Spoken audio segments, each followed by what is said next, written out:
BPS JPSC और दूसरे exam जो गवर्नमेंट के द्वारा ली जाती है, जैक के द्वारा, जेएससीसी द्वारा, उसमें भी एक भाषा मैथिली भाषा भी होना चाहिए। ये लेकिन झारखंड बंटवारा हुआ उसके बाद से जो हम लोगों को अधिकार नहीं मिला, हमारे बच्चे जो यहाँ 50 साल से हम लोग रहते हैं, उसका बेटा बेटी जो है सो परीक्षा जेपीएससी में नहीं बैठ सकता है और एसएससी में भी नहीं बैठ सकता है।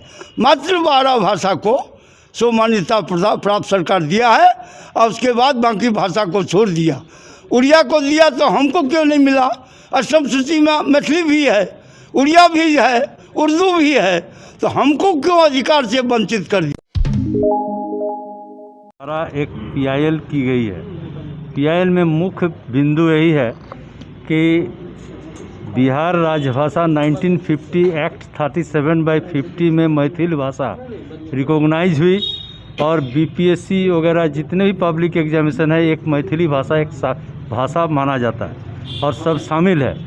लेकिन झारखंड बनने के बाद 2018 में झारखंड सरकार के द्वारा विधान विभाग झारखंड सरकार द्वारा गैजेट नोटिफिकेशन के द्वारा ये अधिनियम बिहार राजभाषा झारखंड संशोधन अधिनियम 2018 निकाली गई, जिसमें मैथिली भाषा भी शामिल है। उसके बावजूद भी इसको अनुसरण करते हुए सभी स्कूल जो झारखंड में जितने स्कूल है, करीब 69 स्कूल में और कॉलेज में मैथिली भाषा पढ़ाई जाती है। तो उन विद्यार्थियों के लिए एक स्पेशल भाषा के रूप में पढ़ाई जाती है। तो बीपीएस जेपीएससी और दूसरे एग्ज़ाम जो गवर्नमेंट के द्वारा ली जाती है, जैक के द्वारा, जेएससीसी द्वारा, उसमें भी एक भाषा मैथिली भाषा भी होना चाहिए। ये इनकी मांग है।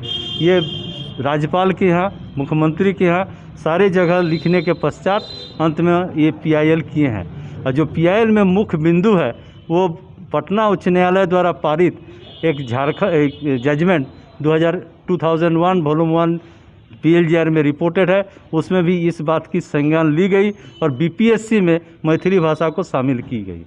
आर्टिकल 51A में एक ड्यूटी दिया जाता है हर सिटीजन को कि भाषा के लिंग्विस्टिक आधार पर किसी को अलग से नहीं देखा जा सकता है। जब आप दूसरे भाषा को बढ़ावा दीजिए, लेकिन साथ साथ जो भाषा ऑलरेडी सेकंड लैंग्वेज है, दूसरे सेकंड लैंग्वेज को आप एक सब्जेक्ट रखे हैं जेपीएससी में, तो मैथिली भाषा को क्यों छोड़े हैं? यही इनका मुख्य मुद्दा है। और ये जो पीआईएल है, ये माननीय पटना उच्च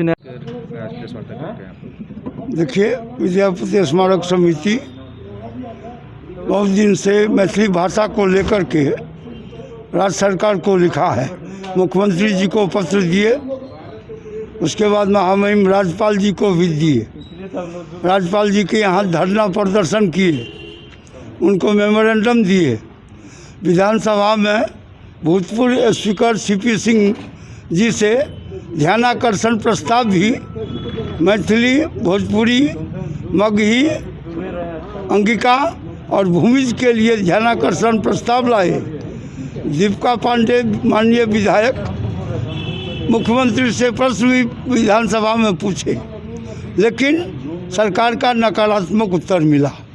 तब समिति ने यह सोचा कि अब हम कहाँ प्रदर्शन करते फिरेंगे। तब हम न्यायालय का दरवाज़ा खटखटाया और मैथिली भाषा अष्टम सूची में प्राप्त है। भारत सरकार ने वाजपेयी जी के समय में हमको मान्यता मिला। लोक सेवा संघ में हमको ऐच्छिक विषय में रखा गया, बिहार में भी हमको रखा गया, वहाँ भी हाई कोर्ट में केस हुआ। उसके बाद वहाँ से हमको डिग्री मिला। फिर बिहार सरकार चली गई supreme court, Patna high court के ऑर्डर के खिलाफ, लेकिन बाद में नीतीश कुमार जी ने उसे वापस ले लिया। तो बिहार में मैथिली भाषा को बीपीएससी में मान्यता प्राप्त है और वहाँ का छात्र छात्रा परीक्षा दे रहा है।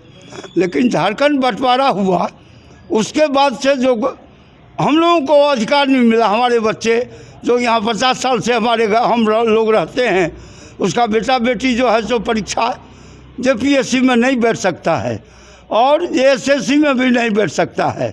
मातृभाषा भाषा को सो मान्यता प्राप्त सरकार दिया है, और उसके बाद बाकी भाषा को छोड़ दिया। उड़िया को दिया तो हमको क्यों नहीं मिला? अष्टम सूची में मैथिली भी है, उड़िया भी है, उर्दू भी है, तो हमको क्यों अधिकार से वंचित कर दिया? इसलिए हमने PIL किया है।